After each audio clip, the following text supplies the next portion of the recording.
أعوذ بالله من الشيطان الرجيم بسم الله الرحمن الرحيم ચાલો આજે આપણે કુરાનની સૌથી લાંબી અને કદાચ સૌથી મહત્વની સૂરાઓમાંથી એકની વાત કરીએ. આપણે ઊંડાણપૂર્વક સમજીશું સૂરા અલ બકરાને, જે કુરાનનો બીજો અધ્યાય છે. તો કુરાનના આ સૌથી લાંબા અધ્યાયમાં આખરે છે શું?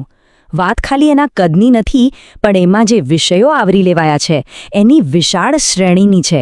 અને એનું નામ અલ બકરા એટલે કે ગાય. આ નામ જ પોતે એક ઇશારો છે કે અંદર કેટલી ઊંડી વાર્તાઓ અને બોધપાઠ છુપાયેલા હશે. સારું, તો આટલા મોટા અધ્યાયને સમજવા માટે આપણે એને 5 મુખ્ય ભાગોમાં વહેંચીને જોઈશું. સૌથી પહેલા માનવતા માટે માર્ગદર્શન, પછી ભૂતકાળના રાષ્ટ્રો પાસેથી મળતા પાઠ, એ પછી આવશે અબ્રાહમ અને કાબાની વાત.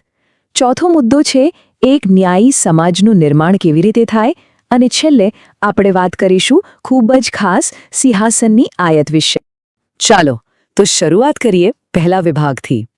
આ સૂરાની શરૂઆત જ એકદમ સ્પષ્ટ છે. એ સીધું જ કહે છે કે આ એક માર્ગદર્શન છે. પણ સવાલ એ છે કે આ માર્ગદર્શન કોના માટે છે અને લોકો એને કેવી રીતે સ્વીકારે છે? ચાલો જોઈએ. તો કુરાન કહે છે કે આ માર્ગદર્શન ખાસ કરીને અલ-મુત્તકીન માટે છે. હવે આ શબ્દનો અર્થ શું? એનો અર્થ થાય છે ઈશ્વર સભાન લોકો, એટલે કે એવા લોકો જેઓ અદૃશ્યમાં માને છે, જેઓ નિયમિત નમાઝ સ્થાપિત કરે છે અને જે કંઈ પણ ઈશ્વરે આપ્યું છે એમાંથી બીજાની મદદ માટે ખર્ચ કરે છે. ટૂંકમાં કહીએ તો એવા લોકો જેઓ પોતાના દરેક કામમાં ઈશ્વરને યાદ રાખે છે. અને રસપ્રદ વાત એ છે કે સૂરાની શરૂઆતમાં જ 3 પ્રકારના લોકોની વાત કરવામાં આવી છે, જેઓ આ માર્ગદર્શન પ્રત્યે અલગ અલગ પ્રતિક્રિયા આપે છે. પહેલા છે વિશ્વાસીઓ, જો દિલથી આ માર્ગદર્શનને અપનાવી લે છે.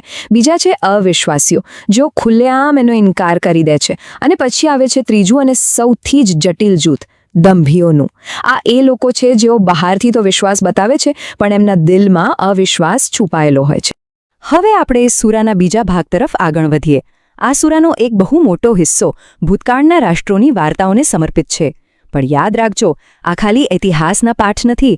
આ તો જીવંત ઉદાહરણો છે, કેસ સ્ટડીઝ છે, જે બતાવે છે કે શ્રદ્ધા અને આજ્ઞાપાલનનું શું પરિણામ આવે છે અને એનાથી ઉલટું વર્તન કરવાથી શું થાય છે. અને આમાં સૌથી મુખ્ય વાર્તા છે મૂસા અને તેમના લોકોની. એમના આખા સફરનામું અહીં વર્ણવાયું છે. વિચારો, પહેલા ફારૂનના અત્યાચારમાંથી એમની ચમત્કારિક મુક્તિ, પછી સિનાઈ પર્વત પર ઈશ્વર તરફથી કાયદા મળવા, અને પછી એમનાથી થયેલી મોટી ભૂલ, સોનાના વાછરડાની પૂજા, અને છેવટે એ પ્રખ્યાત વાર્તા જેના પરથી સૂરાનું નામ છે, ગાયની વાર્તા. આ દરેક તબક્કો એમની શ્રદ્ધાની એક કસોટી હતી. તો ચાલો હવે એ વાર્તા પર આવીએ જેના પરથી આખા અધ્યાયનું નામ પડ્યું છે. આ ખરેખર ખૂબ જ રસપ્રદ છે. થયું એવું કે એક હત્યાનો રહસ્ય ઉકેલવા માટે લોકોને એક ગાયની બલિ આપવાનો આદેશ મળ્યો. સીધો સાદો આદેશ. પણ એમણે શું કર્યું? આદેશ માનવાને બદલે એમણે બિનજરૂરી સવાલો પૂછવાનું શરૂ કર્યું. ગાય કેવી હોવી જોઈએ, એનો રંગ કેવો, એની ઉંમર કેટલી, જાણે કે તેઓ આદેશ ટાળવા માંગતા હોય. પણ જ્યારે એમણે ખૂબ જ મુશ્કેલીથી અને ખચકાટ સાથે આદેશનું પાલન કર્યું, ત્યારે એક ચમત્કાર થયો, જેણે ઈશ્વરની શક્તિ બતાવી કે તે મૃતકોને પણ જીવંત કરી શકે છે.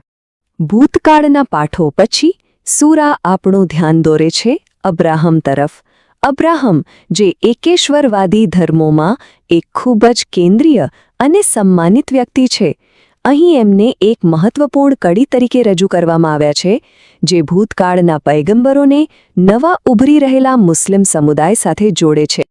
સૂરામાં અબ્રાહમના વારસાની ખૂબ સુંદર વાત છે. એમણે ઈશ્વર તરફથી આવેલી દરેક કસોટી પાર કરી, એટલે જ એમને સમગ્ર માનવજાત માટે નેતા બનાવવામાં આવ્યા. એમણે પોતાના દીકરા ઇસ્માઇલ સાથે મળીને કાબાનો પાયો ફરીથી બનાવ્યો અને પ્રાર્થના કરી કે એમના વંશમાંથી એક એવું રાષ્ટ્ર બને જે ઈશ્વરને સમર્પિત હોય, અને એમના માટે એક સંદેશવાહક પણ મોકલવામાં આવે. અને અબ્રાહમની વાત પછી તરત જ એક ખૂબ જ મોટી ઐતિહાસિક ઘટનાનો ઉલ્લેખ આવે છે. એ છે કિબલાનું પરિવર્તન, એટલે કે નમાઝ પડવાની દિશામાં ફેરફાર. આ એક નાની સૂની વાત નહોતી, પણ એ સમયે ઉભરી રહેલા મુસ્લિમ સમાજ માટે એક નિર્ણાયક વળાંક હતો. આ આદેશ સ્પષ્ટ હતો: તમારો ચહેરો મક્કાની પવિત્ર મસ્જિદ તરફ ફેરવો. પહેલા નમાઝ જેરુસલમ તરફ પઢવામાં આવતી હતી અને હવે એને કાબા તરફ ફેરવવામાં આવી. સમજવા જેવી વાત એ છે કે આ ખાલી દિશા બદલવાનો મામલો નહોતો. આ તો એક નવી આધ્યાત્મિક ઓળખ સ્થાપિત કરવાની વાત હતી, જે સીધી રીતે સમુદાયને અબ્રાહમના એકેશ્વરવાદી વારસા સાથે જોડી રહી હતી. તો શ્રદ્ધાનો પાયો નંખાઈ ગયો, ઇતિહાસમાંથી બોધપાઠ મળી ગયા. હવે શું? હવે સૂરા એક વ્યવહારુ બ્લૂપ્રિન્ટ આપે છે, એક આખા સમાજને ચલાવવા માટેના નિયમો. અહીંયા વાત માત્ર આસ્થાની નથી, પણ એ આસ્થાને રોજિંદા જીવનમાં, સમાજમાં કેવી રીતે લાગુ કરવી એની છે. અહીં આપણે કેટલાક મુખ્ય કાયદાઓ જોઈ શકીએ છીએ, જેમ કે રમઝાનના રોઝા, જેનો હેતુ છે આધ્યાત્મિક શિસ્ત કેળવવી. પછી દાન અને ખર્ચ, જે સંપત્તિને શુદ્ધ કરે છે અને સમાજનું ભલું કરે છે. બદલાનો કાયદો એટલે કે કિસાસ, જે ન્યાય દ્વારા જીવનનું રક્ષણ કરે છે. અને જો કરારો અને દેવા વિશે પણ નિયમો છે, જેથી સમાજમાં નિષ્પક્ષતા જળવાઈ રહે. અને ખાસ કરીને વ્યાજખોરી પર પ્રતિબંધ, જેનો મુખ્ય હેતુ આર્થિક ન્યાય સ્થાપિત કરવાનો છે. અને આ સૂરા કેટલી વ્યવહારુ અને ઝીણવટભરી છે એનું એક ઉત્તમ ઉદાહરણ જોઈએ છે તો એ છે આયાત નંબર 282. આખા કુરાનની સૌથી લાંબી આયત. અને એમાં શું છે ખબર છે? એમાં નાણાકીય લેવડ દેવડ અને કરાર કેવી રીતે લખવા એના વિગતવાર નિયમો છે. આ બતાવે છે કે ન્યાય અને પારદર્શિતાને કેટલું મહત્વ આપવામાં આવ્યું છે. સારું, તો હવે આપણે પહોંચ્યા છીએ આપણા આ વિશ્લેષણના છેલ્લા અને કદાચ સૌથી ગહન વિભાગ પર. અહીં આપણે સૂરાના ધર્મશાસ્ત્રીય હૃદયની વાત કરીશું. એક એવી આયત જે ઈશ્વરની પ્રકૃતિનું અદ્ભુત વર્ણન કરે છે. આ છે આયત અલ કુર્સી, એટલે કે સિંહાસનની આયત. આ આયતને ઘણીવાર કુરાનની સૌથી મહાન આયત ગણવામાં આવે છે. શા માટે? કારણ કે એમાં ઈશ્વરના ગુણોનું જે વર્ણન છે તે અત્યંત વ્યાપક અને ગહન છે. આ આયતના શબ્દો પર ધ્યાન આપો. અલ્લાહ, તેમના સિવાય કોઈ પૂજ્ય નથી. તે હંમેશા જીવંત છે, સમગ્ર સૃષ્ટિને સંભાળનાર છે. તેમને ક્યારે ઊંઘ કે નિદ્રા નથી આવતી. આ શબ્દો ઈશ્વરની સંપૂર્ણ સત્તા, એમની શક્તિ અને એમના અનંત જ્ઞાનની વાત કરે છે. એ બતાવે છે કે તે કેવી રીતે આખા બ્રહ્માંડને કોઈ પણ થાક વગર સંભાળી રહ્યા છે. તો આ એક જ આયતમાંથી આપણને કેટલું બધું જાણવા મળે છે. પહેલું, તૌહીદ, એટલે કે ઈશ્વરની સંપૂર્ણ એકતા.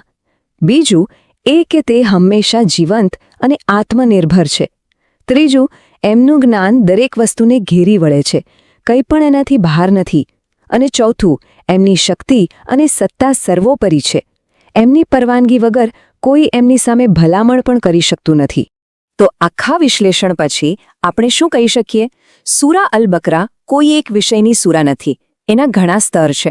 એ માર્ગદર્શન અને શ્રદ્ધાનો પાયો નાખે છે, ઇતિહાસમાંથી આપણને શીખવે છે, એક સારા સમાજ માટે કાયદા આપે છે, અને છેવટે ઈશ્વર કોણ છે એના વિશેના ગહન સત્યો સાથે આપણને જોડે છે.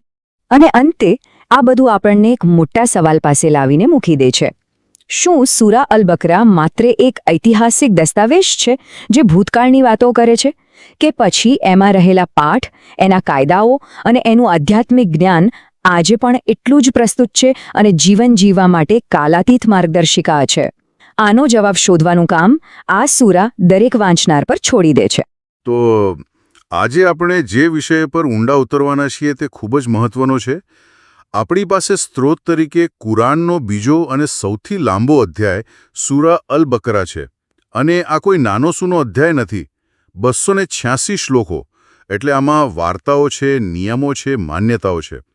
આપણો હેતુ એ સમજવાનો છે કે આ આખી રૂપરેખા કેવી રીતે એક નવા સમાજ માટે તૈયાર કરવામાં આવી રહી છે. બિલકુલ સાચું. આ કોઈ ધર્મશાસ્ત્રીય વિશ્લેષણ નથી, પણ સ્ત્રોતની અંદર શું છે એ સમજવાની એક સફર છે. આપણે માનવતાની શરૂઆતથી લઈને ઐતિહાસિક સમુદાયોના અનુભવો અને પછી એક સમાજ ચલાવવા માટેના વ્યવહારુ નિયમો સુધી જઈશું. ચાલો, તો આ રૂપરેખાની શરૂઆત કરીએ. સ્ત્રોતની શરૂઆતમાં જ માનવતાને 3 મુખ્ય જૂથોમાં વહેંચવામાં આવી છે: વિશ્વાસીઓ, અવિશ્વાસીઓ અને દંભીઓ. આ વર્ગીકરણ મને બહુ જ રસપ્રદ લાગ્યું. હા, અને તે વિશ્વાસ પ્રત્યેના 3 અલગ અલગ પ્રતિભાવોને દર્શાવે છે. પહેલા છે વિશ્વાસીઓ, જેમને અલ મુત્તકીન કહ્યા છે, એટલે કે જેઓ ડરે છે અને સાવચેત રહે છે. બરાબર, જેઓ અદૃશ્યમાં માને છે, પ્રાર્થના કરે છે અને જે મળ્યું છે તેમાંથી દાન કરે છે. તેઓ પહેલાંના ગ્રંથોમાં અને ભવિષ્યના જીવનમાં પણ દૃઢ વિશ્વાસ ધરાવે છે. ટૂંકમાં જેમનો વિશ્વાસ તેમના કાર્યોમાં દેખાય છે.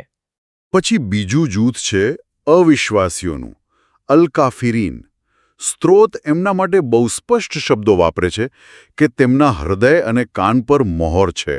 હા, અહીંયા એવો ભાવ છે કે સત્યને નકારવાનો એમનો નિર્ણય એટલો પાક્કો થઈ ગયો છે કે હવે કોઈ ચેતવણીની એમના પર અસર જ નથી થતી. પણ ત્રીજું જૂથ એ સૌથી જ જટિલ અને મનોવૈજ્ઞાનિક રીતે રસપ્રદ છે. હા, દંભીઓ એટલે કે અલ્મુનાફિકીન. એ જ મને સૌથી વધુ રસપ્રદ લાગે છે. તેઓ મોટેથી કહે છે કે અમે માનીએ છીએ, પણ અંદરથી માનતા નથી. અને સ્ત્રોત તેમના આંતરિક સંઘર્ષને હૃદયમાં રોગ તરીકે વર્ણવે છે. પણ મને અહીં એક પ્રશ્ન થાય છે. શું આ વર્ગીકરણ થોડું કઠોર નથી? મતલબ, વાસ્તવિક જીવનમાં શું લોકો આટલી સ્પષ્ટ કેટેગરીમાં હોય? મોટાભાગના લોકો તો કદાચ ક્યાંક વચ્ચે હોય છે, નહીં? ખૂબ જ સારો પ્રશ્ન છે. અને સાચું કહું તો આને આદર્શ પ્રકાર તરીકે જોવા જોઈએ. એ લોકો બંને દુનિયાનો લાભ લેવા માંગે છે. એટલે એમની સ્થિતિને સમજાવવા માટે બે ખૂબ જ શક્તિશાળી ઉદાહરણો આપવામાં આવ્યા છે. હા, પેલી આગ અને વાવાઝોડાવાળી વાત. બરાબર. પહેલું ઉદાહરણ એવા વ્યક્તિનું છે જે અંધારામાં આગ સળગાવે છે. થોડીવાર બધું પ્રકાશિત થાય છે, પણ પછી ભગવાન એ પ્રકાશ છીનવી લે છે અને એ લોકો ફરીથી ગાઢ અંધકારમાં. અને બીજું ઉદાહરણ એવા લોકોનું છે જેઓ વાવાઝોડા અને વીજળીના કડાકા વચ્ચે ફસાયેલા છે.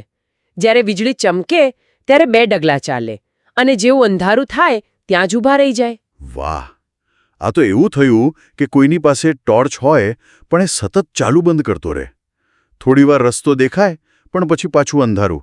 એ ક્યારે સ્થિર થઈને માર્ગ નક્કી જ ન કરી શકે. બિલકુલ. આ એમની અનિશ્ચિતતા, શંકા અને ભયની સ્થિતિ છે. એ લોકો સત્યના પ્રકાશને પૂરેપૂરો અપનાવી નથી શકતા, એટલે હંમેશા અસ્થિર રહે છે. તો આ 3 જૂથો પછી સ્ત્રોત આપણને સીધા માનવતાની શરૂઆતની વાર્તા પર લઈ જાય છે. આદમની રચના. એક રીતે આખી માનવજાતનો પાયો અહીં નંખાય છે. હા, અને આ વાર્તા માનવતાનો હેતુ શું છે એ નક્કી કરે છે. ભગવાને દેવદૂતોને કહ્યું કે તે પૃથ્વી પર એક ખલીફા બનાવવા જઈ રહ્યા છે. ખલીફા એટલે કે પ્રતિનિધિ? હા, પ્રતિનિધિ અથવા વારસદાર. અહીં તેનો ભાવ એ છે કે માનવજાત પૃથ્વી પર ભગવાનની સત્તા અને ન્યાયના રખેવાળ તરીકે કામ કરશે. આ બહુ મોટી જવાબદારી છે. અને દેવદૂતોએ તરત જ સવાલ ઉઠાવ્યો કે શું તમે એવાને બનાવશો જે પૃથ્વી પર ભ્રષ્ટાચાર ફેલાવશે અને લોહી વેવડાવશે? અને ભગવાનનો જવાબ બહુ ગહન હતો. હું તે જાણું છું જે તમે નથી જાણતા. આ સાબિત કરવા માટે ભગવાને આદમને બધી વસ્તુઓના નામ શીખવ્યા. એટલે કે જ્ઞાન આપ્યું, સમજવાની ક્ષમતા. બરાબર. જે દેવદૂતો પાસે નહોતી. આ બતાવે છે કે માનવતાની શ્રેષ્ઠતા તેની પૂજામાં નહીં, પણ તેના જ્ઞાનમાં અને પૃથ્વી પર વ્યવસ્થા સ્થાપિત કરવાની ક્ષમતામાં છે.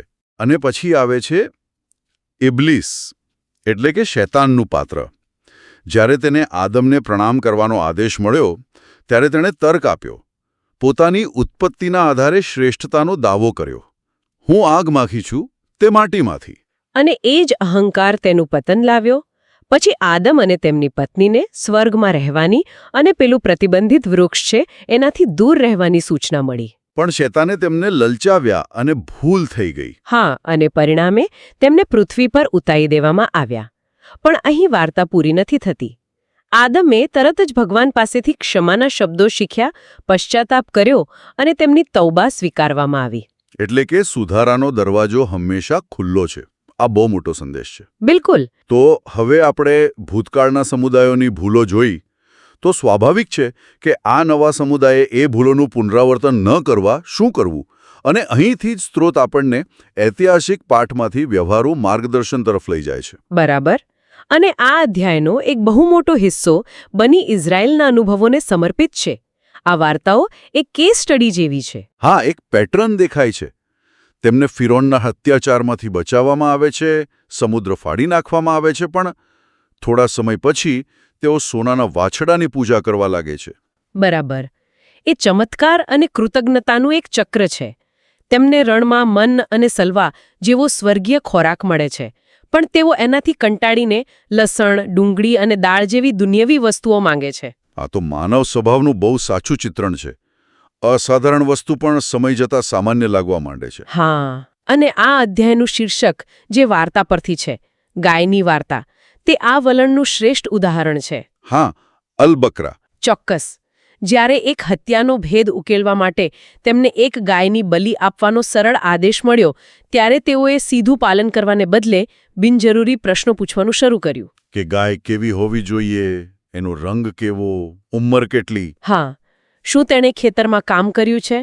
આ બધા સવાલો એ આદેશ ટાળવાનો એક પ્રયાસ હતો. આ માત્ર એક ઐતિહાસિક વાર્તા નથી, પણ એ માનવ સ્વભાવ પર એક ટિપ્પણી છે કે આપણે કેવી રીતે સ્પષ્ટ સૂચનાઓ હોવા છતાં બિનજરૂરી વિગતોમાં ફસાઈને મૂળ ઉદ્દેશ્યથી ભટકી જઈએ છીએ. બરાબર. અને અંતે સ્ત્રોત કહે છે કે આ બધી ઘટનાઓ પછી તેમના હૃદય પથ્થર જેવા અથવા એનાથી પણ વધુ કઠોર થઈ ગયા. તો આ ઐતિહાસિક પાઠ લીધા પછી સ્ત્રોત હવે વર્તમાન સમુદાય માટેના નિયમો અને કાયદાઓ પર ધ્યાન કેન્દ્રિત કરે છે. જાણે કે ભૂતકાળની ભૂલોને ટાળવા માટે એક સ્પષ્ટ માર્ગદર્શિકા. હા, અને આ માર્ગદર્શન બહુ જ વ્યાપક છે, વ્યક્તિગત પૂજાથી લઈને સામાજિક, આર્થિક અને કૌટુંબિક જીવન સુધી. જેમ કે રમઝાનના ઉપવાસ ફરજિયાત કર્યા, પણ બીમાર કે મુસાફરોને છૂટ આપી. એટલે નિયમોની કઠોરતા અને વ્યવહારિકતા વચ્ચે એક સંતુલન છે. બિલકુલ. દાન અને સખાવત પર પણ ખૂબ ભાર છે. મને પેલું ઉદાહરણ બહુ ગમ્યું. એક દાણામાંથી 7 ડાળીઓ ફૂટે અને દરેક ડાળીમાં 100 દાણા હોય. તે દાનની શક્તિ દર્શાવે છે, પણ સાથે જ એક ચેતવણી પણ છે. ઉપકાર બતાવીને કે દુઃખ પહોંચાડીને પોતાના દાનને નિષ્ફળ ન બનાવવું. આ વાત બહુ જ મહત્વની છે. હા, એક સારો શબ્દ અને ક્ષમા એ દાન કરતાં વધુ સારા છે, જે પછી તકલીફ આપે. અને આર્થિક બાબતોમાં વ્યાજ એટલે કે રિબા પરનું વલણ તો અત્યંત કડક છે. હા, સ્ત્રોત કહે છે કે જેઓ વ્યાજ લેવાનું ચાલુ રાખે છે તેઓ ભગવાન અને તેમના પૈગંબર સામે યુદ્ધ માટે તૈયાર થઈ જાય. આ બહુ જ કડક ચેતવણી છે. પણ ઘણા લોકો એવી દલીલ કરી શકે કે આજના આધુનિક અર્થતંત્રમાં વ્યાજ વગર સિસ્ટમ કેવી રીતે ચાલી શકે? સ્ત્રોત સીધો આધુનિક બેન્કિંગનો જવાબ નથી આપતો, પણ તે એક સિદ્ધાંત સ્થાપિત કરે છે. અર્થતંત્રનો આધાર શોષણ પર નહીં, પણ પારસ્પરિક લાભ અને ન્યાય પર હોવું જોઈએ. એટલે જ ઇસ્લામિક ફાઇનાન્સ જેવી વૈકલ્પિક વ્યવસ્થાઓ વિકસાવવામાં આવી છે. સમજી શકાય એવું છે. આ સિવાય કૌટુંબિક કાયદાઓ પર પણ ખૂબ વિગતવાર ચર્ચા છે. લગ્ન, છૂટાછેડા, વારસો. બિલકુલ, કારણ કે એક મજબૂત સમાજના પાયો મજબૂત પરિવારો પર હોય છે. ઉદાહરણ તરીકે, માતાઓને 2 વર્ષ સુધી સ્તનપાન કરાવવાની સલાહ. આ ફક્ત બાળકના સ્વાસ્થ્ય માટે નથી, પણ તે માતા અને બાળક વચ્ચેના બંધનને અને માતાના અધિકારને પણ સ્થાપિત કરે છે. અને આ જ અધ્યાયમાં કિબલા એટલે કે પ્રાર્થનાની દિશા બદલવાનો આદેશ પણ આવે છે, ખરું ને? હા, જેરુશલેમથી મક્કા તરફ, જે આ નવા સમુદાયને તેની પોતાની આગવી ઓળખ આપે છે. તો આપણી પાસે ઐતિહાસિક પાઠ છે અને તેના પર આધારિત સામાજિક અને આર્થિક નિયમોની એક આખી રૂપરેખા છે. પણ આ બધાના પાયામાં શું છે?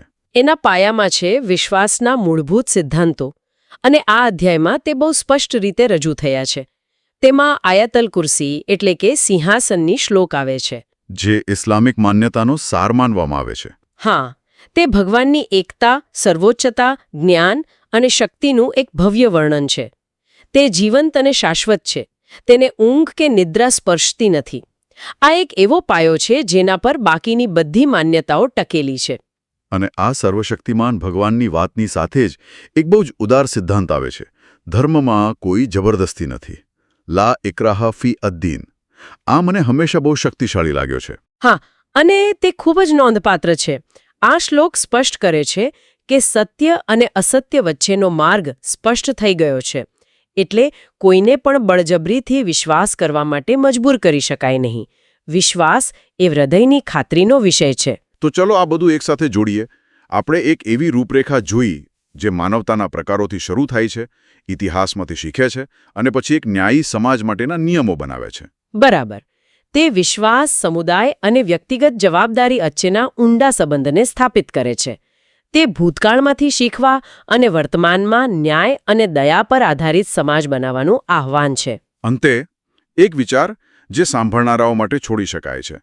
આટલા બધા આદેશો, નિયમો અને ચેતવણીઓ પછી આ લાંબો અધ્યાય એક ખૂબ જ નમ્ર અને સુંદર પ્રાર્થના સાથે પૂરો થાય છે. હા, અને એ પ્રાર્થનાના શબ્દો ખૂબ જ સૂચક છે.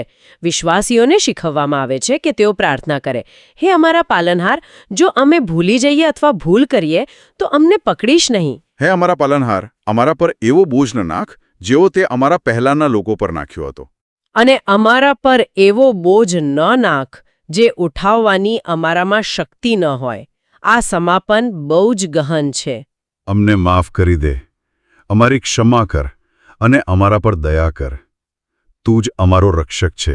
આટલા બધા કડક નિયમો અને માર્ગદર્શન પછી સ્ત્રોત માનવની ભૂલ કરવાની અને ક્ષમા માંગવાની વૃત્તિની સ્વીકૃતિ સાથે સમાપ્ત થાય છે. આ આપણા જીવનમાં દૈવી માર્ગદર્શનની કઠોરતા અને માનવ નબળાઈઓ પ્રત્યેની દયા વચ્ચેના સંતુલન વિશે શું સૂચવે છે એ વિચારવા જેવું છે. ધ ડિબેટમાં આપનું સ્વાગત છે. આજે આપણે કુરાનની સૌથી લાંબી સૂરા અલ બકરા એના પાઠનું વિશ્લેષણ કરીશું. આ સૂરાનો એક બહુ મોટો હિસ્સો બની ઇઝરાયલ એટલે કે ઇઝરાયલના સંતાનોના ઇતિહાસને સમર્પિત છે. એમાં તેમના પર થયેલી કૃપાઓ, તેમના સંઘર્ષો અને તેમની ભૂલોનું વિગતવાર વર્ણન છે. અને આ વર્ણન એટલું બધું કેન્દ્રમાં છે કે એ જ એક મૂળભૂત સવાલ ઊભો કરે છે. આ બધું શા માટે? શું કુરાન અહીં એક ચોક્કસ સમુદાયની ઐતિહાસિક ભૂલોની માત્ર યાદી બનાવી રહ્યું છે, જેનો હેતુ કદાચ તે સમયના યહૂદી સમુદાયની ટીકા કરવાનો હતો? કે પછી આ વાર્તાઓ કોઈ એક કોમ પૂરતી મર્યાદિત જ નથી? જુઓ, હું આજે એ દૃષ્ટિકોણ રજૂ કરવા માંગુ છું કે કુરાન અહીં બની ઇઝરાયલનો ઇતિહાસ નથી લખી રહ્યો. એ તો માનવાત્માનો એક મનોવૈજ્ઞાનિક નકશો દોરી રહ્યો છે. આ વાર્તાઓ એક એવી પેટર્ન છે જે દરેક સમાજમાં, દરેક યુગમાં, જ્યારે પણ દૈવી કૃપા અને માનવ નબળાઈ ટકરાય છે ત્યારે ફરી ફરીને જોવા મળે છે. અને હું એ દલીલ કરીશ કે આ શ્લોકો કોઈ શૂન્યાવકાશમાં નથી ઉતર્યા. તે 7મી સદીના મદીનામાં ચાલી રહેલી એક જીવંત અને કહી શકાય કે ગરમાગરમ ચર્ચાનો ભાગ હતા. એટલે આ વર્ણનને તેના મૂળ ઐતિહાસિક સંદર્ભમાં સમજવું ખૂબ જરૂરી છે, કારણ કે તે મુખ્યત્વે તે સમયના યહૂદી સમુદાયો સાથેનો એક સીધો સંવાદ હતો. એ સંદર્ભને ભૂલી જવો એટલે એક પત્ર વાંચવો, પણ એ ભૂલી જવું કે તે કોને લખવામાં આવ્યો હતો. મારી દલીલનો આધાર એ છે કે બની ઇઝરાયલની કથાને એક અરીસા તરીકે જોવી જોઈએ. એ આપણને બતાવે છે કે જ્યારે કોઈ સમુદાયને સ્પષ્ટ માર્ગદર્શન, ચમત્કારો અને ઈશ્વરની સીધી કૃપા મળે છે ત્યારે પણ માનવ સ્વભાવ કેવું વર્તન કરી શકે છે. ભટકી જવું, ઉપકાર ભૂલી જવો અને નાની નાની દુનિયાવી વસ્તુઓ પાછળ ભાગવું. આ કોઈ એક કોમની સમસ્યા નથી, આ તો માનવતાની વાર્તા છે.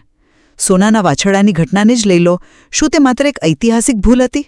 ના, એ તો શ્રદ્ધાના સ્થાને સંપત્તિ, સત્તા કે કોઈ વિચારધારા જેવી ભૌતિક મૂર્તિઓને મૂકી દેવાની આપણી સાર્વત્રિક વૃત્તિનું પ્રતીક છે.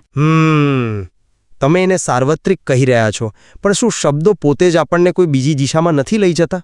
કઈ રીતે? કુરાન વારંવાર કહે છે, યા બની ઇઝરાયલ, હે બની ઇઝરાયલ. આ કોઈ સામાન્ય સંબોધન નથી, એ એક ચોક્કસ જૂથને નામ દઈને બોલાવી રહ્યું છે. જ્યારે કુરાન કહે છે કે જે તમારી પાસે છે તેની પુષ્ટિ કરનાર ગ્રંથમાં માનો અને તેનો સૌપ્રથમ ઇનકાર કરનારા ન બનો, ત્યારે એ કોઈ અમૂર્ત સલાહ નથી આપી રહ્યું. એ તો મદીનાના યહૂદીઓને સીધો પડકાર ફેંકી રહ્યું છે, એ પણ એમના પોતાના ગ્રંથોનો હવાલો આપીને. આ એક ઐતિહાસિક દલીલ છે, કોઈ કાલાતીત વાર્તા નથી. એક મિનિટ, પણ તમે જ્યારે સીધું સંબોધન કહો છો ત્યારે શું આપણે એ ભૂલી રહ્યા છીએ કે આ કુરાનની એક શૈલી છે? એ ઘણીવાર કોઈ એક વ્યક્તિ કે સમુદાયને સંબોધીને સમગ્ર માનવતાને સંદેશ આપે છે. પૈગંબરને સંબોધીને કહેવાયેલી વાતો શું માત્ર એમના માટે જ હતી? ના, એ તો બધા માટે હતી. બસ એ જ રીતે બની ઇઝરાયલને સંબોધીને કહેવાયેલી વાતો એમના અનુભવ દ્વારા આપણને સૌને શીખવે છે. હું શૈલીની વાત સમજું છું, પણ અમુક આરોપો એટલા ચોક્કસ છે કે એને માત્ર શૈલી કહીને અવગણી ન શકાય. જેમ કે ઈશ્વરના શબ્દોમાં ફેરફાર કરવાનો આરોપ, કે તેમનો એક સમૂહ અલ્લાહના શબ્દો સાંભળતો અને પછી તેને સમજ્યા પછી જાણી જોઈને બદલી નાખતો. આ કોઈ સામાન્ય માનવ નબળાઈનું વર્ણન નથી. જે સમુદાય પોતાને ગ્રંથના લોકો તરીકે ઓળખાવતો હોય એમના માટે ગ્રંથ સાથે છેડછાડનો આરોપ, એ તો એમના અસ્તિત્વના મૂળ પર પ્રહાર કરવા બરાબર હતો. આ એક ખૂબ જ ગંભીર અને તે સમયના વિદ્વાનો પર કરેલી સીધી ટીકા હતી. તમે ટીકાની તીવ્રતા પર ભાર મૂકી રહ્યા છો, પણ હું એની પાછળના પાઠ પર ભાર મૂકીશ. ચાલો ગાયની વાર્તાનું ઉદાહરણ લઈએ, જેના પરથી આખી સૂરાનું નામ પડ્યું છે. એક હત્યા થઈ હતી અને હત્યારાને શોધવા માટે તેમને એક ગાયની કુરબાની આપવાનો સરળ આદેશ મળ્યો. પણ એમણે શું કર્યું? એમણે સવાલો પૂછ્યા. હા, પણ કેવા સવાલો? એનો રંગ કેવો છે? એ વૃદ્ધ છે કે યુવાન? તે કેવી દેખાય છે? આ સવાલો જ્ઞાન મેળવવા માટે નહોતા, પણ આદેશને ટાળવા માટે હતા. આ દૈવી આદેશોમાં બિનજરૂરી જટિલતાઓ શોધવાની અને આજ્ઞાપાલનમાં વિલંબ કરવાની માનવ વૃત્તિનું શ્રેષ્ઠ ઉદાહરણ છે. આ એક પાઠ છે કે કેવી રીતે શ્રદ્ધાને શંકા અને વધુ પડતા તર્કથી નબળી પાડી શકાય છે. આ તો દરેક યુગનો સંઘર્ષ છે. તમે આને શંકા અને તર્કનો સાર્વત્રિક પાઠ કહો છો, પણ શું એ શક્ય નથી કે આપણે આધુનિક દૃષ્ટિકોણથી આ વાર્તા પર વધારે પડતું રૂપકાત્મક અર્થઘટન થોપી રહ્યા છીએ? તે સમયના શ્રોતાઓ માટે આ તેમના પોતાના શાસ્ત્રોમાં જોવા મળતી કાયદાકીય ચર્ચાઓની એક સીધી પેરોડી જેવી લાગી હોઈ શકે છે. પેરોડી એ થોડો ભારે શબ્દ નથી?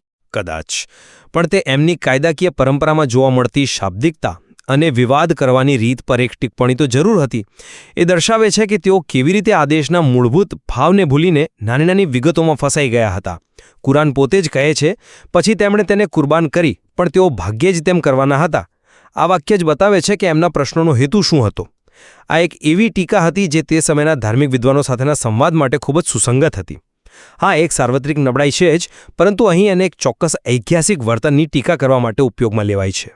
તમે ગાયની વાર્તામાં કાયદાકીય વિવાદની વાત કરી, પણ આ વિવાદો એનાથી પણ મોટા એક ખ્યાલ સાથે જોડાયેલા છે, અને તે છે તેમનો ઈશ્વર સાથેનો કરાર.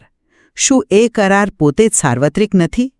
સૂરામાં ઉલ્લેખ છે કે બની ઇઝરાયેલને વિશ્વો પર શ્રેષ્ઠતા આપવામાં આવી હતી. મારા મતે આ કોઈ વંશીય શ્રેષ્ઠતાની વાત નથી. આ તો એ બતાવવા માટે છે કે દૈવી કૃપા કેટલી મહાન હોઈ શકે છે. આ એક વિશેષાધિકાર નહોતો, પણ એક મોટી જવાબદારી હતી, અને જ્યારે તેઓ એ જવાબદારી નિભાવવામાં નિષ્ફળ ગયા, ત્યારે તે ઉદાહરણ પછીના તમામ સમુદાયો માટે એક ચેતવણી બની ગયું. સંદેશ સ્પષ્ટ છે: મહાન કૃપા સાથે મહાન જવાબદારી આવે છે. હું જવાબદારીના પાઠને નકારતો નથી, પણ તમે ફરીથી એના તાત્કાલિક સંદર્ભને ઓછો આંકી રહ્યા છો. એ જ શ્લોકોમાં તેમને તેમના કરારને પૂર્ણ કરવા માટે કહેવામાં આવ્યું છે. મારા કરારને પૂર્ણ કરો, હું તમારા કરારને પૂર્ણ કરીશ. આ કોઈ સામાન્ય નૈતિક કરાર નથી. આ તો સિનાઈ પર્વત પર એમના પૂર્વજો સાથે કરવામાં આવેલા એક ચોક્કસ ઐતિહાસિક કરારનો સંદર્ભ છે. પણ દરેક દૈવી માર્ગદર્શન એક કરાર જ છે, નહીં? હા, પણ અહીં વાત ખૂબ ચોક્કસ છે. સૂરા દલીલ કરી રહી છે કે નવા પયગંબરમાં વિશ્વાસ કરવો એ તે મૂળ કરારનો જ એક ભાગ છે, એની આગલી કડી છે. એટલે શ્રેષ્ઠતાનો ઉલ્લેખ એમના ઐતિહાસિક દાવાને સંબોધિત કરવા અને એમને એમની વિશિષ્ટ જવાબદારીઓ યાદ કરાવવા માટે છે, ન કે માત્ર એક સામાન્ય સિદ્ધાંત સમજાવવા માટે. એ એક સંવાદાત્મક દલીલ છે જે કહે છે, તમને એક સમય શ્રેષ્ઠતા આપવામાં આવી હતી, પણ તે શરતી હતી. તે તમારા વંશ સાથે નહીં, પણ તમારા કર્મો સાથે જોડાયેલી હતી, અને હવે તમારે તે કરારની શરતોને નવા સંદેશના પ્રકાશમાં પૂરી કરવી પડશે. તે એક સીધો સંવાદ છે. ધારો કે હું તમારી વાત આંશિક રીતે સ્વીકારું, તો પછી શબ્બાતના નિયમનું ઉલ્લંઘન કરનારાઓ વિશે શું, જેમને ધિક્કારપાત્ર વાંદરા બનો કહેવામાં આવ્યો? આટલી કઠોર ભાષાનો ઉપયોગ કેમ? મારા મતે આ એક શક્તિશાળી અને ભયાનક રૂપક છે, જે કોઈ એક કોમ પૂરતું સીમિત ન હોઈ શકે. એ દર્શાવે છે કે જ્યારે મનુષ્ય જાણી જોઈને દૈવી સીમાઓ તોડે છે, ત્યારે તે પોતાની નૈતિક અને આધ્યાત્મિક ગરિમા ગુમાવી દે છે. તે પોતાની માનવતા, પોતાની વિવેકબુદ્ધિ ગુમાવી દે છે અને માત્ર પોતાની મૂળભૂત પશુવૃત્તિ પર આવી જાય છે. આ કોઈપણ સમાજ માટે ગંભીર ચેતવણી છે, જે નૈતિક નિયમોને ફગાવી દે છે. હું ફરી કહીશ, રૂપકાત્મક અર્થઘટન શક્ય છે અને એમાં ઊંડો નૈતિક પાઠ પણ છે, પણ આપણે એ ન ભૂલી શકીએ કે તે કોઈ સામાન્ય નિયમનું ઉલ્લંઘન નહોતું. તે શબ્બાતને નિયમનું ઉલ્લંઘન હતું. એનાથી શું ફરક પડે છે? નિયમ તો નિયમ છે. ઘણો ફરક પડે છે. શબ્બાતનો નિયમ એમની ધાર્મિક ઓળખ અને ઈશ્વર સાથેના એમના કરારનો કેન્દ્રબિંદુ હતો. એ જ એમને બીજા સમુદાયોથી અલગ પાડતો હતો. એ નિયમ તોડવો એ માત્ર એક ભૂલ ન હતી, એ તો એમની ઓળખ પર જ હુમલો હતો. તેથી સૂરા આ વિશિષ્ટ ઐતિહાસિક ઘટનાને યાદ કરાવીને તે સમયના સમુદાયને ચેતવણી આપે છે કે જે નિયમો તમારી ઓળખના મૂળમાં છે એને હળવાશથી લેવાના પરિણામો કેટલા ગંભીર હોઈ શકે છે. એટલે તમે એમ કહો છો કે આ સજા રૂપાત્મક ઓછી અને ઐતિહાસિક રીતે વધુ સુસંગત હતી? બરાબર. એ એક ઐતિહાસિક ઉદાહરણ છે જેનો ઉપયોગ વર્તમાન વર્તનને સુધારવા માટે કરવામાં આવ્યો છે. તે કહે છે, યાદ કરો તમારા પૂર્વજો સાથે શું થયું હતું જ્યારે તેમણે એક સ્પષ્ટ અને કેન્દ્રીય આદેશ તોડ્યો હતો. આ એક ઐતિહાસિક દલીલ છે જે વર્તમાન માટે તાકીદ ધરાવે છે. તેથી એને માત્ર એક સાર્વત્રિક રૂપક તરીકે જોવું એ એના મૂળ સંવાદાત્મક ઉદ્દેશ્યને, એની તીક્ષ્ણતાને નબળી પાડે છે. આખી ચર્ચા પછી હું હજી પણ મારી મૂળ વાત પર અડગ છું. બની ઇઝરાયલની આ કથાઓ એટલા માટે કહેવામાં આવી છે કારણ કે તે માનવ અનુભવના મૂળભૂત પાસાઓને સ્પર્શે છે. શ્રદ્ધા, શંકા, કૃતજ્ઞતા, લોભ, પસ્તાવો અને મુક્તિ, આ બધી થીમ્સ કોઈ એક સમય કે સ્થળ સાથે બંધાયેલી નથી. સોનાના વાછડાથી લઈને મન્ના અને સલવાને બદલે ડુંગળી અને લસણ માંગવા સુધીની દરેક ઘટના માનવ સ્વભાવની કોઈને કોઈ મૂળભૂત નબળાઈને ઉજાગર કરે છે. આ કથાઓ એક અરીસો છે જેમાં દરેક સમુદાય અને દરેક વ્યક્તિ પોતાના આધ્યાત્મિક સંઘર્ષનું પ્રતિબિંબ જોઈ શકે છે અને તેમાંથી બોધપાઠ લઈ શકે છે. અને જ્યારે હું આ વાર્તાઓના સાર્વત્રિક મહત્વ અને નૈતિક પાઠોને સંપૂર્ણપણે સ્વીકારું છું, ત્યારે પણ હું એ જ વાત પર ભાર આપીશ કે આપણે એમના મૂળ ઐતિહાસિક અને સંવાદાત્મક સંદર્ભને નજરઅંદાજ કરી શકીએ નહીં. આ વાર્તાઓનો ઉપયોગ સૂરા અલ બકરામાં એક ચોક્કસ હેતુ માટે થયો છે. તે સમયના યહૂદી સમુદાયો સાથે સીધો સંવાદ કરવો, એમના ગ્રંથો અને પરંપરાઓના આધારે એમના દાવાઓને પડકારવા અને એમને નવા દૈવી સંદેશને સ્વીકારવા માટે આમંત્રિત કરવું. હે બની ઇઝરાયલ જેવું સીધું સંબોધન, એમના પયંગબરોની હત્યા જેવા વિશિષ્ટ ઐતિહાસિક ઉલ્લેખો અને એમના કરારની યાદ અપાવવી, આ બધું એ વાતની પુષ્ટિ કરે છે. આ સંદર્ભને સમજવાથી આપણને આ શ્લોકોના ઉદ્દેશ્ય અને ઊંડાણની વધુ સારી અને સંપૂર્ણ સમજ મળે છે. તો કદાચ સત્ય એ છે કે આ બંને દૃષ્ટિકોણ એકબીજાના વિરોધી નથી પણ પૂરક છે. બની ઇઝરાયલના વર્ણનને માત્ર ઐતિહાસિક દસ્તાવેજ તરીકે જોવું એ તેને સંકુચિત બનાવવું છે અને તેને સંપૂર્ણપણે સાર્વત્રિક બોધપાઠ તરીકે જોવું એ તેના મૂળ સંદર્ભને ભૂલી જવું છે. હું સંમત છું. કદાચ સાચી સમજ આ બંને પરિપ્રેક્ષણોના સંયોજનમાં રહેલી છે. આ એક વિશિષ્ટ ઐતિહાસિક વાર્તા છે જેનો ઉપયોગ કાલાતીત સાર્વત્રિક સત્યોને સમજાવવા માટે ખૂબ જ કુશળતાપૂર્વક કરવામાં આવ્યો છે. આ પાઠમાં રહેલી જટિલતાને આ જ રીતે ઉજાગર કરી શકાય છે અને સ્પષ્ટ છે કે આ સામગ્રીમાં હજુ ઘણું બધું શોધવાનું અને સમજવાનું બાકી છે. આજે આપણે અલ કુરાન રિસાઇટિંગ ચેનલ પરથી સૂરા અલ બકરા ફૂલ ફાસ્ટ રિસાઇટિંગ વિડીયોના પઠનનું વિશ્લેષણ કરી રહ્યા છીએ. હા, અને આ લગભગ 2 કલાકનું પઠન છે, જે શીર્ષક પ્રમાણે ખરેખર ખૂબ જ ઝડપી છે. અને એ જ કદાચ આજના વિશ્લેષણનો મુખ્ય મુદ્દો છે. બરાબર. જો પઠન કરનારની તકનીકી કુશળતા અને એમની યાદશક્તિ એ તો પ્રશંસનીય છે, એમાં કોઈ શંકા નથી. ના, બિલકુલ નહીં. આટલી લાંબી સૂરા ભૂલ વગર આટલી ઝડપથી પઠન કરવી એ કોઈ નાની વાત નથી. પણ પ્રશ્ન એ થાય છે કે આ ઝડપ માટે કઈ કિંમત ચૂકવવામાં આવી રહી છે. બરાબર. એટલે કે આપણો પહેલો મુદ્દો એ જ છે. પઠનની અત્યંત ઝડપી ગતિ તેના શીર્ષકને તો વફાદાર છે, પણ તે શ્રોતાના આધ્યાત્મિક જોડાણ અને સમજણના ભોગે આવે છે. બિલકુલ. જ્યારે પઠન આટલું ઝડપી હોય ત્યારે તે એક ચિંતનાત્મક અનુભવમાંથી માત્ર એક સાંભળવાની કસોટી જેવું બની જાય છે. હા, તમારું મગજ ફક્ત શબ્દોને પકડવાનો પ્રયાસ કરતું રહે છે. બસ એ જ. એના અર્થ પર વિચાર કરવાનો તો સમય જ નથી મળતો. સૂરા અલ બકરા તો વાર્તાઓ, કાયદાઓ, પ્રાર્થનાઓ, ઉપદેશો આ બધાનો એક વિશાળ સમુદ્ર છે. અને આ ઝડપ એ બધાને એક સપાટ, એક સરખા પ્રવાહમાં ફેરવી દે છે. સાચી વાત છે. તમે વિચારો, એક ક્ષણે તમે આદમ અલૈહિસ્સલામની રચના વિશે સાંભળી રહ્યા છો અને બીજી જ ક્ષણે તમે બની ઇઝરાયલના ઇતિહાસમાં પહોંચી જાઓ છો. અને તરત જ વારસાના કાયદાઓ શરૂ થઈ જાય. હા, આ વિષયો વચ્ચે કોઈ શ્વાસ લેવાની પણ જગ્યા નથી. આનાથી શ્રોતા માટે દરેક ભાગનો જે વિશિષ્ટ સંદેશ છે, જે ભાવનાત્મક ઊંડાણ છે, એને સમજવું લગભગ અશક્ય બની જાય છે. તો પછી આનો ઉકેલ શું? શું આપણે પઠન કરનારને ધીમું પઠન કરવાનું કહી રહ્યા છીએ? કારણ કે એ તો એમના વિડીયોના મુખ્ય ઉદ્દેશ્ય ફાસ્ટ રિસાઇટિંગની વિરુદ્ધ છે. ના એ સારો પ્રશ્ન છે અને ઉકેલ એ નથી કે આખા પઠનને ધીમું કરી દેવામાં આવે. તો પછી અમે વ્યૂહાત્મક વિરામ અથવા કહી શકાય કે વિષયવસ્તુ આધારિત ગતિ નિયમનનો પ્રસ્તાવ મૂકી રહ્યા છીએ. ઓકે, વ્યૂહાત્મક વિરામ એટલે કે મતલબ કે મોટાભાગનું પઠન ઝડપી રહી શકે છે, જેવું છે એવું, પણ જ્યાં મુખ્ય વિષયવસ્તુ બદલાય ત્યાં માત્ર 1 કે 2 સેકન્ડનો વિરામ લેવામાં આવે. ઓહ, રસપ્રદ. એટલે ગતિ જાળવી રાખીને પણ શ્રોતાને શ્વાસ લેવાનો અને વિષયના ફેરફારને સમજવાનો મોકો આપવો. બરાબર. તમે કલ્પના કરો કે જ્યારે આદમ અલૈહિસ્સલામ અને ઇબ્લીસની વાર્તા પૂરી થાય છે અને બની ઇઝરાઇલનો ઉલ્લેખ શરૂ થાય એ પહેલા માત્ર 1.5 સેકન્ડનો વિરામ. આ નાનકડો વિરામ શ્રોતાના મગજને સંકેત આપે છે કે હવે એક નવો અધ્યાય શરૂ થઈ રહ્યો છે, પુસ્તકમાં નવો ફકરો શરૂ કરવા જેવું છે. અને મને લાગે છે કે આ અમુક ખાસ આયતો માટે પણ લાગુ કરી શકાય છે, ખરું ને? ચોક્કસપણે. દાખલા તરીકે આયત અલ કુર્સી, આયત 255, જે આખી સૂરાની ટોચ ગણાય છે. હા, બિલકુલ. જો પઠન કરનારે એ આયત પહેલા અને પછી સહેજ ગતિ ધીમી કરે તો એના મહત્વ પર ભાર મુકાય છે. એ શ્રોતાને કહે છે, હવે ધ્યાન આપો, કંઈક ખૂબ જ ગહન આવી રહ્યું છે. સમજાયો. એટલે આ નાના ફેરફારો પઠનને યાંત્રિક ક્રિયામાંથી એક અર્થપૂર્ણ સંવાદમાં ફેરવી શકે છે. હા, અને એ પણ વિડીયોના ફાસ્ટ રિસાઇટિંગના વચનને તોડ્યા વગર. તો આ વિરામ ઓડિયોની અંદર જ નાના દિશાસૂચક ચિહ્નો જેવા છે. પણ આ 2 કલાકની લાંબી મુસાફરીમાં શ્રોતાને પોતાનો રસ્તો શોધવામાં મદદ કરવા શું કરી શકાય? આ મને આપણા બીજા મુખ્ય મુદ્દા પર લાવે છે. હા, નેવિગેશનનો મુદ્દો. વિડીયોની રચના એક અખંડ પ્રવાહ જેવી છે. એનાથી શ્રોતાને ચોક્કસ ભાગ શોધવામાં કે ફરીથી સાંભળવામાં બહુ મુશ્કેલી પડે છે અને એની શૈક્ષણિક ઉપયોગિતા મર્યાદિત થઈ જાય છે. હા, આ એક ખૂબ જ મોટી સમસ્યા છે.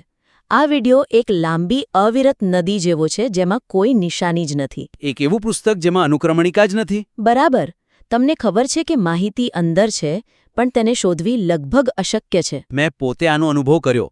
હું કિબલાના પરિવર્તન વિશેની આયતો શોધવાનો પ્રયાસ કરી રહ્યો હતો અને મારે વિડીયોમાં આગળ પાછળ સ્ક્રોબ કરવામાં ઘણો સમય પસાર કરવો પડ્યો. અને પછી? અંતે મેં હાર માની લીધી અને બીજો વિડીયો શોધ્યો. અને તમારો અનુભવ લાખો શ્રોતાઓનો અનુભવ છે. કોઈ વિદ્યાર્થી ગાયની વાર્તા પર સંશોધન કરતો હોય, કોઈ તલાકના નિયમો સમજવા માંગતું હોય, અથવા કોઈને ફક્ત દાન વિશેના શ્લોકો ફરીથી સાંભળવા હોય. હા, તો એમની પાસે કોઈ સરળ રસ્તો નથી. આનાથી વિડીયોની ઉપયોગિતા એક સંદર્ભ કે અભ્યાસ સાધન તરીકે લગભગ શૂન્ય થઈ જાય છે. તો પછી આનો વ્યવહારુ ઉકેલ શું છે? કારણ કે આ તો એક મોટી તક ગુમાવવા જેવું છે. સદભાગ્યે યુટ્યુબ પ્લેટફોર્મ પોતે જ આનો એક ખૂબ જ સુંદર અને સરળ ઉકેલ પૂરો પાડે છે. Time stamps. બિલકુલ. વિડીયોના વર્ણનમાં ટાઈમ સ્ટેમ્પ્સ ઉમેરીને નિર્માતા શ્રોતાઓ માટે એક ઇન્ટરેક્ટિવ અનુક્રમણિકા બનાવી શકે છે. પણ શું એ નિર્માતા માટે ખૂબ જ મહેનતવાળું કામ નથી? 2 કલાકના વિડીયોમાં બેસીને દરેક વિષય માટે સમય શોધવો. હું સમજી શકું છું કે એ મહેનતવાળું લાગે છે, પણ તેના ફાયદા એ મહેનત કરતાં ઘણા વધારે છે. એક તો એ શ્રોતાના સમયનો આદર કરે છે. અને બીજું એ કે તે વિડીયોને માત્ર સાંભળવાના સાધનમાંથી એક શક્તિશાળી અભ્યાસ સાધનમાં રૂપાંતરિત કરે છે. જે શ્રોતા પહેલા નિરાશ થઈને જતો રહેતો હતો તે હવે વારંવાર પાછો આવશે. કારણ કે તેને ખબર છે કે તે સરળતાથી તેને જે જોઈએ છે તે શોધી શકે છે. બરાબર. આનાથી વિડીયોનું વોચ ટાઈમ અને રિટર્નિંગ વ્યુઅર મેટ્રિક્સ બંને વધશે. આ 1 કલાકની મહેનત લાંબા ગાળે હજારો કલાકોનો સામૂહિક શ્રોતા સમય બચાવી શકે છે. જ્યારે તમે તેને આ રીતે રજૂ કરો છો ત્યારે તે ખરેખર ખૂબ જ શક્તિશાળી લાગે છે. તો વ્યવહારમાં તે કેવું દેખાઈ શકે? ખૂબ જ સરળ. વિડીયોના વર્ણનમાં કંઈક આના જેવી સૂચિ હોઈ શકે છે, જેમ કે 000 પ્રસ્તાવના, પછી 5-10 આદમ અને ફરિશ્તાઓની વાર્તા, 12-45 બની ઇસરાયેલી અને મૂસાની કથા. હા, 48-15 આયત અલ કુર્સી. ચોક્કસ. 1-15-30 દાન અને સખાવત અને 1-22-00 વ્યાજ પર પ્રતિબંધ. જેટલી વિગતવાર અનુક્રમણિકા તેટલો વિડીયો વધુ ઉપયોગી. બરાબર. તો ટાઈમ સ્ટેમ્પ્સ શ્રોતાને યોગ્ય જગ્યાએ પહોંચવામાં મદદ કરે છે. પણ જ્યારે તેઓ ત્યાં પહોંચે ત્યારે તેમને કેવો અનુભવ થાય છે એ પણ એટલું જ મહત્વનું છે, ખરું ને? હા, બિલકુલ. આ આપણને આપણા ત્રીજા અને કદાચ સૌથી મહત્વપૂર્ણ મુદ્દા પર લાવે છે: ભાવનાત્મક જોડાણ. પઠનની શૈલી તકનીકી રીતે કુશળ છે પણ તેમાં ભાવનાત્મક વિવિધતાનો અભાવ છે. તમે તેને સંપૂર્ણ રીતે સમજાવ્યું છે. આ પઠન એક મોનોક્રોમ પેઇન્ટિંગ જેવું છે. કુશળતાપૂર્વક બનાવેલું છે પણ તેમાં રંગોનો અભાવ છે. અને સૂરહ અલ બકરા તો ભાવનાઓ અને વિષયોના સંપૂર્ણ સ્પેક્ટ્રમથી ભરેલી છે. હા, તેમાં નરકની આગની કઠોર ચેતવણીઓ છે તો સ્વર્ગના બગીચાઓના સુંદર વચનો પણ છે. સ્પષ્ટ કાયદાકીય આદેશો છે અને ઇબ્રાહિમ અલૈહિસ્સલામ દ્વારા કાબાના નિર્માણ જેવી હૃદયસ્પર્શી વાર્તાઓ પણ છે. અને હાલનું પઠન આ બધાને એક જ ભાવનાત્મક સ્તર પર રજૂ કરે છે. શબ્દો ત્યાં છે પણ લાગણી ગાયબ છે. બરાબર. પરિણામે ચેતવણીની ગંભીરતા, વચનની આશા, કાયદાનો અધિકાર, વાર્તાનું નાટક બધું જ એક સપાટ અનુભવમાં ભળી જાય છે. એણે શ્રોતા બધું સાંભળે છે પણ કદાચ કશું અનુભવતો નથી. સાચી વાત. જ્યારે વ્યાજ, રિબાના ભયંકર પરિણામો વિશેની આયતો અને દાનના પુરસ્કાર વિશેની આયતો એક જ ગતિ અને સ્વરમાં પઠન થાય ત્યારે એક મોટી તક ગુમાવાઈ જાય છે. હું સમજી શકું છું, પણ અહીં એક નાજુક સંતુલન જાળવવાનું છે ને? હા, કેટલાક લોકો એવી દલીલ કરી શકે કે પઠનમાં ભાવનાત્મક ફેરફાર લાવવાથી ધ્યાન ભટકી શકે છે. હા, કે ધ્યાન અલ્લાહના શબ્દો પર હોવું જોઈએ, પઠન કરનારની કલા પર નહીં. બરાબર. અને આ એક અત્યંત મહત્વપૂર્ણ અને માન્ય ચિંતા છે. તેનો જવાબ એ છે કે આપણે કોઈ નાટકીય અભિનયની વાત નથી કરી રહ્યા. કુરાનનું પઠન એ પૂજાનું કાર્ય છે, પ્રદર્શન નથી. એટલે કે અવાજ અર્થનો વાહક બને, પોતે કેન્દ્રબિંદુ નહીં. બરાબર. તે નમ્રતાનું એક સ્વરૂપ છે જ્યાં પઠન કરનાર પોતાના અવાજને આયતના અર્થને આધીન કરે છે. જ્યારે અલ્લાહની શક્તિ અને મહાનતાનું વર્ણન કરતી આયત અલ કુર્સી જેવી આયતો આવે ત્યારે સ્વર થોડો વધુ શક્તિશાળી, ગુંજતો અને ગૌરવપૂર્ણ હોઈ શકે છે, જે આયતની ભવ્યતાને પ્રતિબિંબિત કરે, પઠન કરનારના અહંકારને નહીં. બસ એ જ. અને એનાથી વિપરીત જ્યારે ઇબ્રાહિમ અલૈહિસ્સલામની પ્રાર્થના જેવી આયતો આવે, જેમ કે રબ્બના વજઅલના મુસ્લિમીના લક, ત્યારે સ્વર કુદરતી રીતે નરમ, વધુ વિનમ્ર અને આર્દ્ર બની શકે છે. આ ફેરફાર પ્રાર્થનાની નમ્રતા અને આધીનતાને વ્યક્ત કરશે. અને કડક કાયદાઓ માટે અવાજમાં ગંભીરતા અને મક્કમતા. હા, અને યતીમો અને ગરીબો સાથે દયા દાખવવાની વાત આવે ત્યારે સ્વરમાં કરુણા અને નરમાઈનો ભાવ. આ સૂક્ષ્મ ફેરફારો શ્રોતાના અનુભવને ખૂબ જ સમૃદ્ધ બનાવી શકે છે. તો આજના વિશ્લેષણમાં આપણે 3 મુખ્ય મુદ્દાઓ પર ધ્યાન કેન્દ્રિત કર્યું. પહેલું, ગતિ અને અર્થ વચ્ચે સંતુલન. બીજું, નેવિગેશન માટે ટાઇમસ્ટેમ્પ્સનો ઉપયોગ. અને ત્રીજું, પઠનમાં ભાવનાત્મક વિવિધતા. હા, અને આ દરેક મુદ્દા માટે અમારી પાસે સ્પષ્ટ, કાર્યક્ષમ સૂચનાઓ હતા. ગતિ માટે વ્યૂહાત્મક વિરામ, નેવિગેશન માટે વર્ણનમાં વિગતવાર ટાઇમસ્ટેમ્પ્સ અને ભાવનાત્મક અભિવ્યક્તિ માટે શ્લોકોના અર્થ મુજબ સ્વરમાં સૂક્ષ્મ ફેરફાર. અને આ ફેરફારો તકનીકી રીતે ઉત્તમ એવા આ પઠનને શ્રોતાઓ માટે વધુ પ્રભાવશાળી, વધુ ઉપયોગી અને આધ્યાત્મિક રીતે વધુ સમૃદ્ધ બનાવવામાં ખરેખર મદદ કરી શકે છે. અને મહત્વની વાત એ છે કે આમાંથી કોઈ પણ ફેરફાર પઠન કરનારની મૂળ શૈલી કે કુશળતાને ઓછી કરતો નથી. તે ફક્ત તેના પર નિર્માણ કરે છે, તેને વધુ શ્રોતા કેન્દ્રિત અને અસરકારક બનાવે છે. અમને આશા છે કે આ સૂચનાઓ ઉપયોગી નીવડશે. જો તમે આ સૂચનાઓને અમલમાં મૂકીને તમારા કાર્યનું પુનઃમૂલ્યાંકન કરાવવા માંગતા હો તો તેને ફરીથી મોકલવા માટે તમારું સ્વાગત છે.